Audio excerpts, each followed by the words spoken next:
Assalamualaikum, jumpa lagi dengan video bengkel logika. Kali ini kita coba belajar bagaimana cara mengukur kapasitor SMD yang berwarna coklat. Ketika di PCB kita nilai apakah rusak ataupun sudah berkurang nilai kapasitansinya. Yang pertama adalah kita bisa mengukur dengan cara menggunakan mengukur tegangan pada komponen kapasitornya. Nah, Anda lihat di sini ada nilai tegangan. Nah, itu menandakan kapasitor tidak short.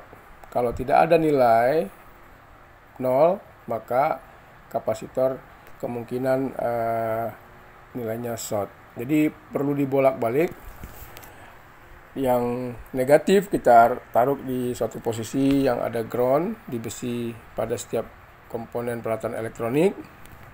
Ini contoh diukur. Nah, kita ukur kedua sisinya karena kapasitor ini adalah jenis kapasitor non polaritas. Kalau dipasang secara seri, ketika putus maka tidak ada tegangan yang mengalir ke output dari kapasitor tersebut. Kalau dipasang secara paralel, kalau kapasitor ini short, maka tegangan di daerah kita ukur di daerah itu pun akan menunjukkan angka yang 0. Nah, kalau dipasang paralel, kapasitor itu terputus atau tidak berfungsi, maka tegangannya ada, tetapi tidak terfilter. Nah, efeknya adalah ke fungsi dari kapasitansi yang dipasang pada komponen-komponen berikutnya seperti IC dan lain-lain. Kedua adalah ketika nilai kapasitansinya menurun ataupun sudah menuju ke rusak, maka kita harus mengukurnya dengan cara mengukur nilai resistansi. Nah, itu dia.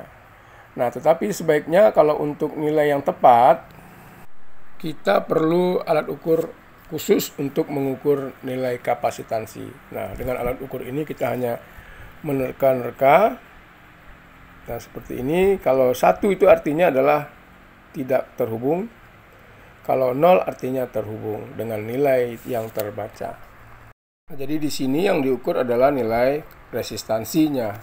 Nah, seperti itu. Nah, ini ada nilai, naik nilainya lalu turun. Seperti kita mengukur dengan menggunakan ampermeter analog. Jadi sama.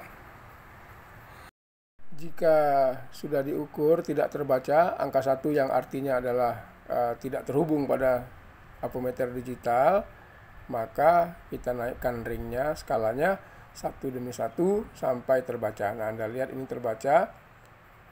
Nah, dibalik. Jadi fungsinya sama seperti kita ngukur dengan ampermeter analog.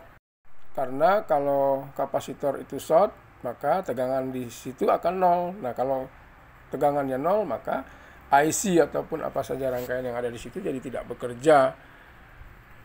Bahkan bisa menyebabkan drop tegangan pada rangkaian sebelumnya.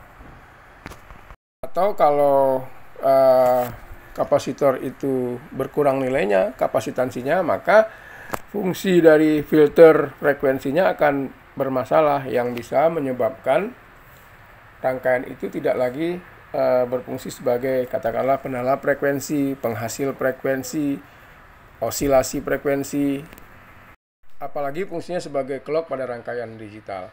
Jadi segitulah kira-kira informasinya. Semoga bermanfaat. Assalamualaikum.